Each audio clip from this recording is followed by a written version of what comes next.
Magandang araw mga kagimat. May ibabahagi po ako ngayon mga kagimat.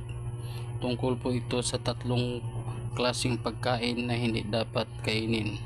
Mga bawal kainin, may agimat ka man, anting-anting, wala. Tatlong klaseng pagkain po ito mga kagimat. Unang-una po mga kagimat, itong dugo, number 1. Kasi ang dugo po mga kagimat ay simbolo ng buhay.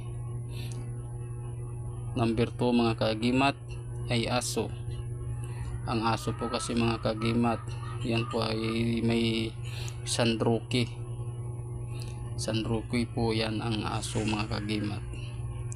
At ang pangatlo mga kagimat ay kabayo. Dahil ang kabayo po mga kagimat, yan po ang sasakyan ni Senyor San Miguel Arcangel, ng hari ng mga anghel sa panggubatan. At yan lang po ay mababahagi ko mga kagimat. Ito po yung kagimat na si Medalyang Papel ng Mindanao. Thank you for watching. God bless.